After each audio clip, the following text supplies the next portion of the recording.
सुमेरी सरस्वती मोहिनी रही मनाए। कंठ बिराजो आई की मैया रखो सभा में लाज। बोली वृंदावन बिहारी लाल की।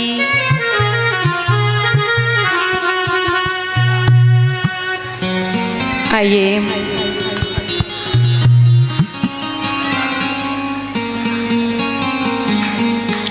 यहाँ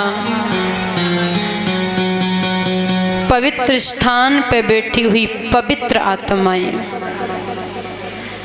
सीता सावित्री जैसी भूमि पे रहने वाली मात सती, बुजुर्ग समान हमारे पिता, इस भूमि को पावन करने वाले संतगण, अर्चनी पूजनी वंदनी सतगुरु भगवान। आइए सबसे पहले भगवान के चरणों में बड़े प्रेम और भाव से दादा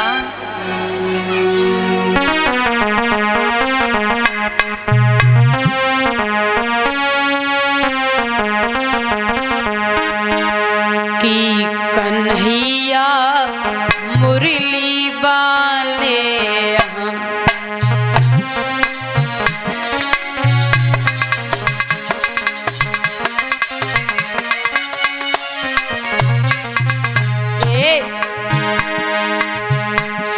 कन्हैया मुरली वाले हम, सदा संतन के प्यारे हम।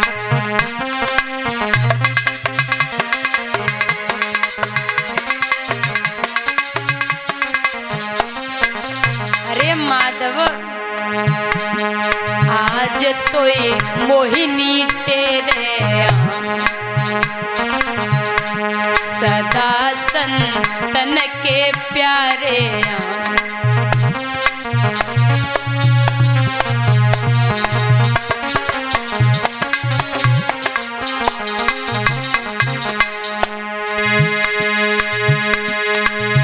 अरे बंसी की टेर पे श्रवण सुन चौंक पड़ी, ऐसी बजाई टपको रसुरी। अरे बंसी बजाए रसीली बड़ी में तो खाई गिरी धरनी गसूरी।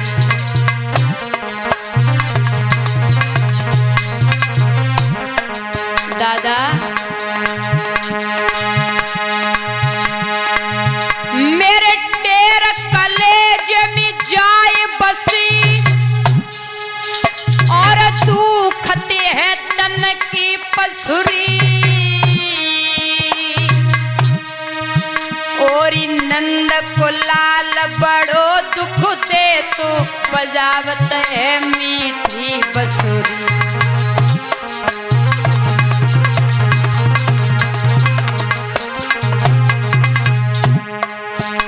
कन्हैया मुरली वाले सदा संतन के प्यारे।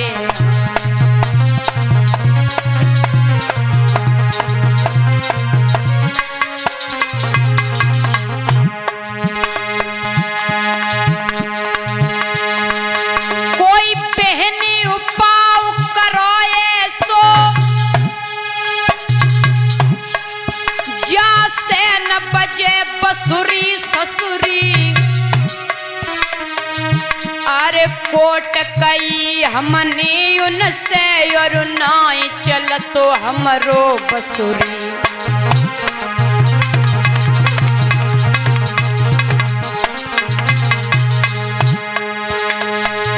और लाव कुहाड़ी कुम्हार से जाए, जुर्म मिल के करियो जसुरी।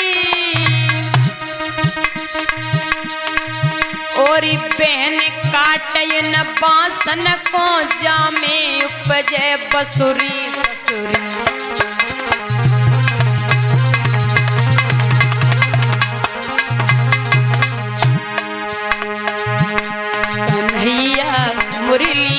वाले तुम्हें अजब मोहिनी तेरे।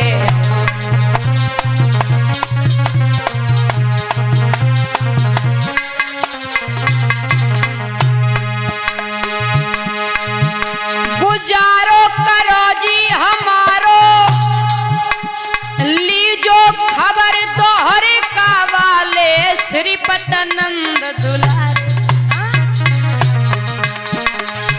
अरे लीजो खबर दोहरे का वाले श्रीपतनंद दुलारे। लीजो खबर दोहरे का वाले श्रीपतनंद दुलारे।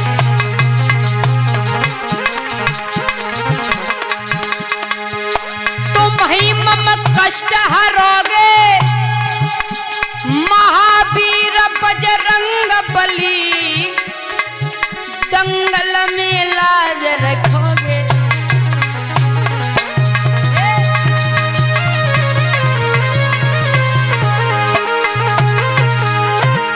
महावीर बजरंग बली।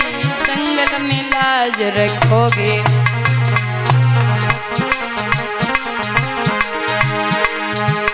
कन्हैया मुरली वाले सदा संतन के प्यारे।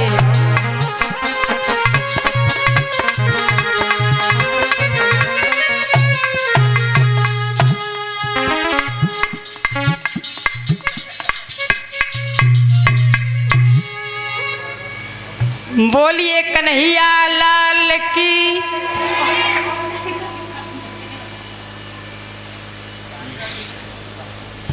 बोली राधे रानी सरकार की। आइए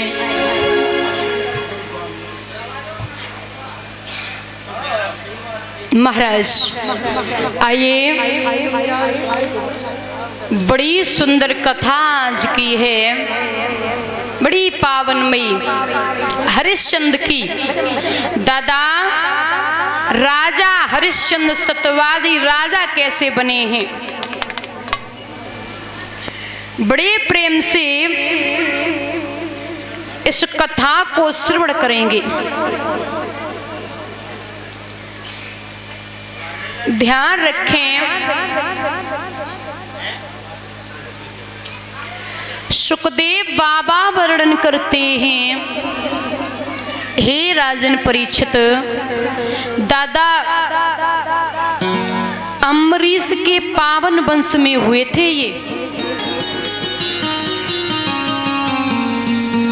दो शब्दों में मैं आपको कथा बता दूं कि दादा जो अम्बरीश थे, अम्बरीश एक बड़े अच्छे राजा थे। एक बार इन्होंने एकादशी का व्रत रखा है। पता है ना, आजकल लोग मंदिर बनवा लेते हैं और मंदिर में दादा पुजारी रख देते हैं सेवा करने के लिए। गौर से सुनना, ये अच्छी बात है, मंदिर में पुजारी होना चाहिए। लोग घर में मंदिर बनवाते हैं, उसमें भी एक पुजारी रख लेते हैं। गौर से सुनना दादा। और अम्बरीश राजा एक ऐसा राजा है, एक सम्राट होकर, और पता है ना भगवान की पूजा वो स्वयं करता है। आपको पता होगा दादा कि राजा के पास में कितनी जिम्मेदारियां होती। राजा के पास भाई प्रजा है, राजा के पास तो बहुत जिम्मेदारियां होती हैं। फिर भी महाराज अम्बरीश दादा सुबह ब्रह्म मुहूर्त में स्नान करते हैं, उसके बाद ठाकुर जी को नहलाते हैं, फिर अपने हाथों से स्वयं चाकी को चलाते हैं। चाकी को चला के स्वयं भगवान के लिए मैया वो भोग बनाते हैं, प्रभु के लिए भोजन बनाते हैं और फिर भगवान को भोग लगाते। देखिए ऐसा राजा, एक सम्राट होकर के अपने हाथों से चाकी चला रहा है। पहले के जमाने में मैया चाकी होती थी, मैया बड़ी सवेरी उठती थी, 4-3 बजे चाकी चलाती थी। पहले के जमाने में बीमारियां भी बहुत कम होती थी।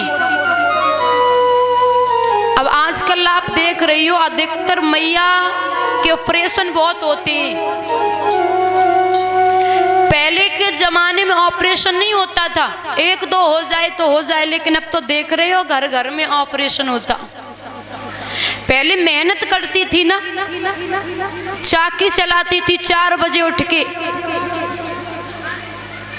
तो इतनी दिक्कत नहीं होती थी। अब तो बहुत दिक्कत होती है माताओं को। और जबकि गर्भवती जो मैया है उनको चाकी चलाना चाहिए, बहुत जरूरी होता। तो अम्बरीश दादा चाकी चला रहे हैं। भगवान ने देखा ये मेरा भक्त चाकी चला रहा है। दादा अम्बरीश के तन से पसीना आ रहा है। भगवान पीछे से पीताम्बर से जाके हवा करने लगे हैं। अम्बरीश ने देखा ये सुगंध भरी लहर कहाँ से आ रही है। पीछे मुड़ के देखा है तो प्रभु खड़े हैं। अम्बरीश पैरों से गिर पड़े, जवाब दिए प्रभु क्या कर रहे हो, तुम तो उल्टी गंगा बहा रहे हो। जवाब दिया ओरे राजा, तू मेरे लिए चाकी चला सकता है, क्या मैं तेरे ऊपर हवा नहीं कर सकता? तू मेरे लिए चाकी चला रहा है, मैं तेरे ऊपर हवा नहीं कर सकता?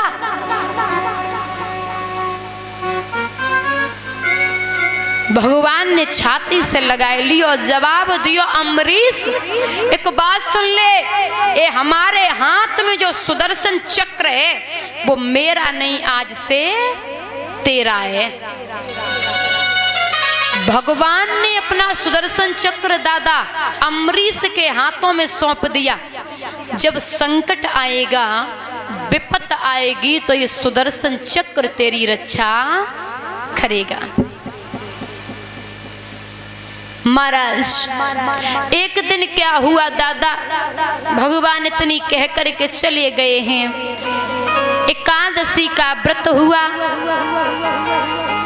अम्बरीश व्रत हैं और वो व्रत शाम को ही तोड़ना है।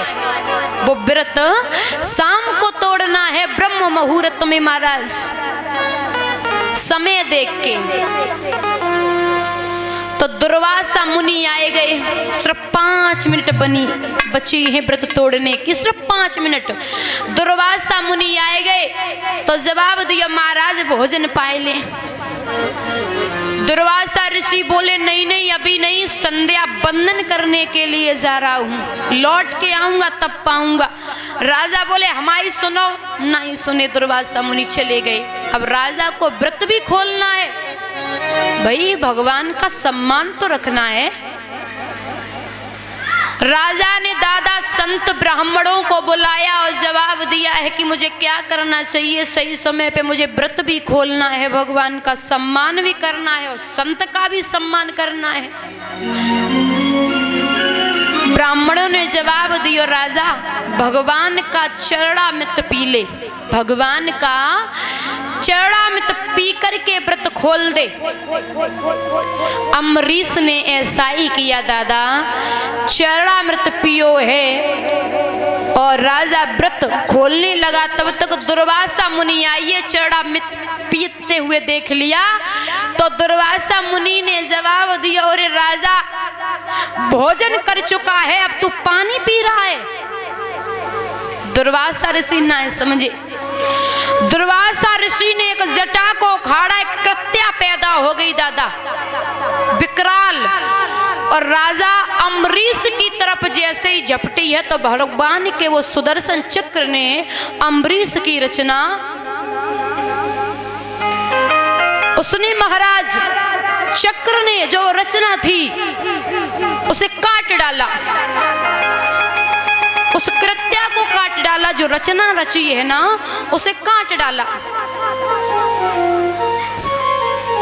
और वो सुदर्शन चक्र दुर्वासा ऋषि के पीछे पीछे भागने लगा, बोले तुम्हें ना छोड़िए।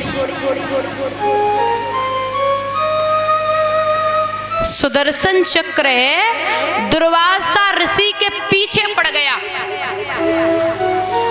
और दुर्वासा ऋषि भोले बाबा के पास पहुंचे, जवाब दियो प्रभु बचाइए, सुदर्शन चक्र मेरे पीछे पड़ा है। महादेव जी बोले सुनो, जिसका ये सुदर्शन चक्र है आप वहीं जाओ, हमारे बस की बात ना है जो तुम्हें बचाए ले में, वहीं जाओ।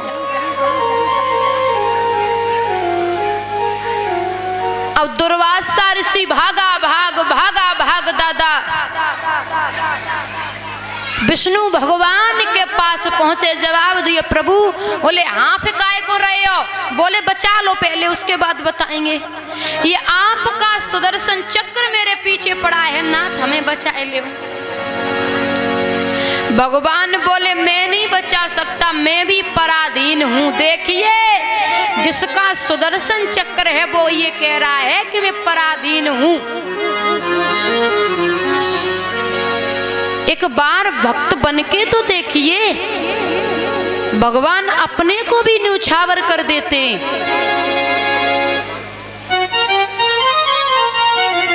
जवाब दिया मैं नहीं। दुर्वासा ऋषि के नेत्र खुल गए हैं, जवाब दिया प्रभु उपाय बताए दो। और दुर्वासा ऋषि को कितना भगाया था सुदर्शन चक्र ने पता है? 1 वर्ष दुर्वासा ऋषि का पैर जमीन में नहीं ठहरा, भागते ही रहे। 1 वर्ष भगाया था।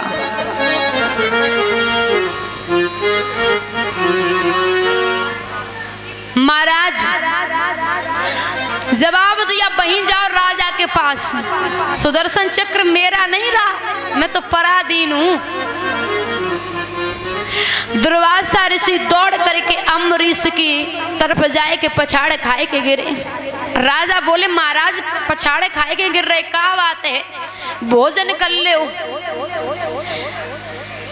बोले भोजन छोड़ो, मेरे प्राण बचाए ले, वो तुम्हें भोजन की परी है। बोले क्या हुआ? बोले सुदर्शन चक्र मेरे पीछे पड़ा है, मुझे 1 वर्ष हो गई। राजा अम्बरीश ने जवाब दियो है सुदर्शन चक्र से कहा है, सुदर्शन चक्र मैंने हमेशा हर एक प्राणी में अपने भगवान को देखा हो और मैंने सच्चे दिल से अपने परमात्मा को ही याद किया हो, उनके अलावा किसी और को हृदय में न बसाया हो, तो आप शांत हो जाइए। जैसे ही दादा इतनी बात कही है सुदर्शन चक्र शांत हो गया। राजा बोले दुर्वासा ऋषि से प्रभु भोजन पाए लो।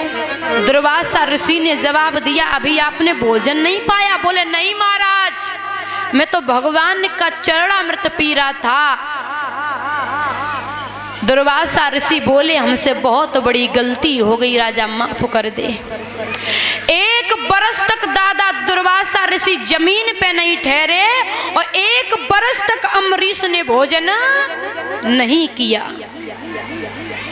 देखिए इतना तपधारी राजा।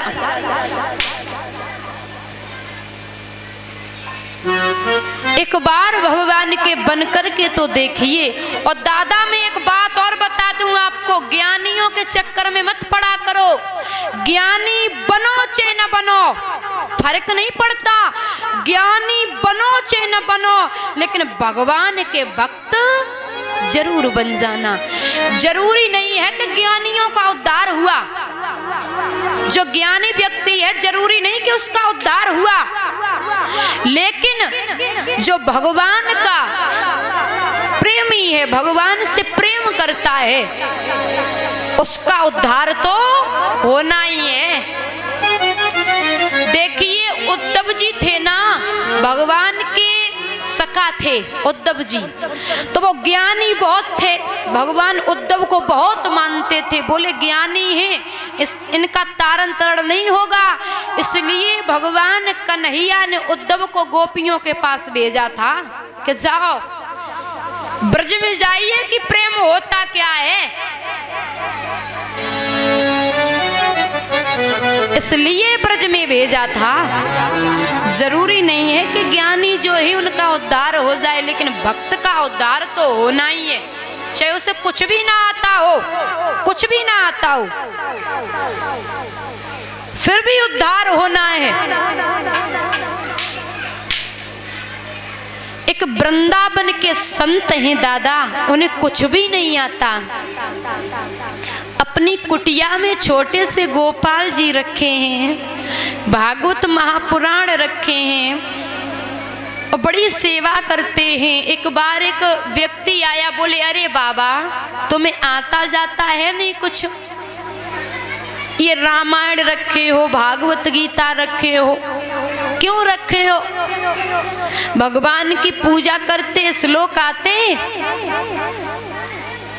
उस संत ने प्यारा सा जवाब दिया, अरे लाला हमें कुछ भी ना आता हो, हमें श्लोक नहीं आते, हमें पूजा करना भी ठीक से नहीं आती, लेकिन मैं अपने प्रभु को दिल से मानता हूँ लाला। जो गोविंद को दिल से मानते हैं ना, उनका तो उद्धार होना ही होना है। मैं एक संत हूँ, लेकिन ब्रज के संतों से सुना है कि कृष्ण सिर्फ प्रेम के भूखे हैं, गोविंद प्रेम के भूखे हैं।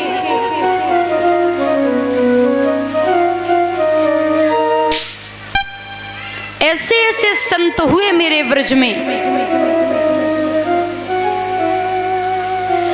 श्री सुखदेव बाबा वर्णन करते हैं, हे राजन परीक्षित, दादा बड़ी सुंदर आगे की कथा हरिश्चंद्र की, याद रखना। इनकी थोड़ा वंशावली बता दूं कि अनड़य के पुत्र हुए हरवस, अनड़य के पुत्र हुए हरवस, हरवस के हुए अरुण, अरुण के हुए त्रिवंदन, और त्रिवंदन को ही बोलते हैं सत्यव्रत। सत्यव्रत महाराज, और सत्यव्रत से कहते हैं त्रिशंकु, त्रिशंकु के हुए राजा हरिश्चंद्र। एक बार दादा त्रिशंकु राज्य से बाहर घूमने के लिए निकले। इन्होंने एक दृश्य देखा कि एक गाय किसान के फसल को उजाड़ रही है और किसान पड़ा सो रहा है। त्रिशंकु जाकर के